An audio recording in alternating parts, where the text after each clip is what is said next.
को कंट्रोल करने की बात है। हिमाचल में जो हलचल हुई, अब आप देख रहे हैं 15 महीने में वहां सरकार डगमगा रही है।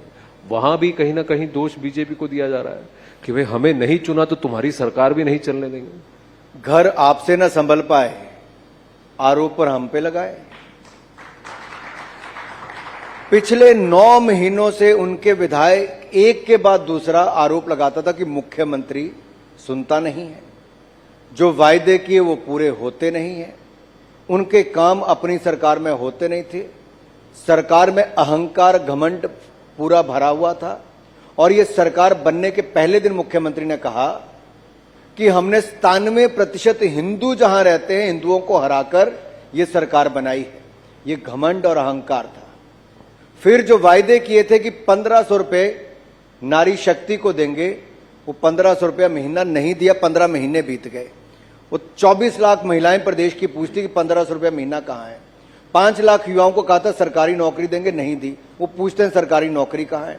इन्होंने कहा था 2 रुपए किलो गोबर, 100 रुपए लीटर दूध खरीदेंगे, नहीं दिया। 600 करोड़ रुपया स्टार्टअप फंड के लिए देना था, नहीं दिया। इन्होंने कहा था बागवानों को उचित दाम देंगे, मुंह मांगे दाम देंगे, नहीं दिए।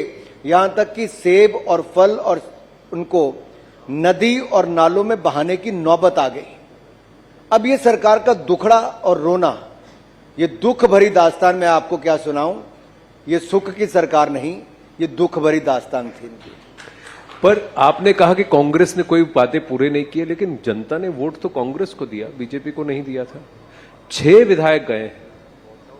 ऐसा तो नहीं कि पूरी की पूरी सरकार वहां पर रिवोल्ट हो गई। कहा यह जा रहा है कि बीजेपी जहां पर भी स्थिर नहीं है या आउट हो जा रही है, आज की तारीख में वो ऐसा कर रही है कि वहां की लोकल सरकारों को अस्थिर कर रही है। ये आरोप सही है कि गलत है? देखिए, बिल्कुल भी नहीं, बिल्कुल भी नहीं। आखिरकार हमने क्या कहा? हमने तो कुछ नहीं कहा। अगर सरकार में इतना दम होता, उनको लगता कि उनके पास मेजॉरिटी है, तो क्यों नहीं वोट करवाया? क्यों आनंद फानंद में फाइनेंस बिल पास करवा दिया? क्यों हाउस एडजॉर्न कर दिया? क्यों नहीं वोटिंग तक लेकर गए?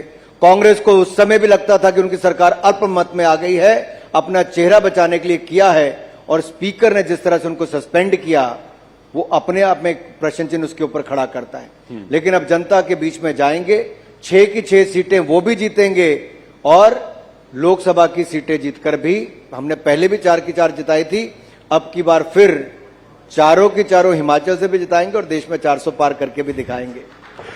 हिमाचल की हलचल की बात कर रहे हैं तो विक्रमादित्य जी की बात याद आई मुझे कि वो रामलला की प्राण प्रतिष्ठा में गए थे। बीजेपी के बहुत सारे नेताओं को किसी को भी न्योता नहीं मिला, सबको कहा गया आप बाद में जाइए।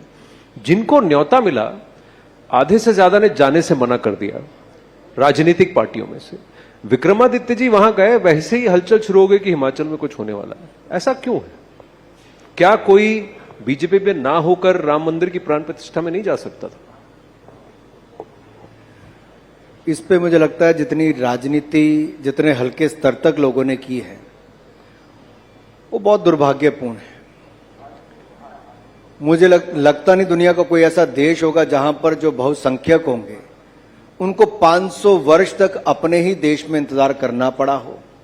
और रामलला की जन्मभूमि पे भव्य राम मंदिर के निर्माण के लिए 150 साल तक मुकदमा लड़ना पड़ा हो।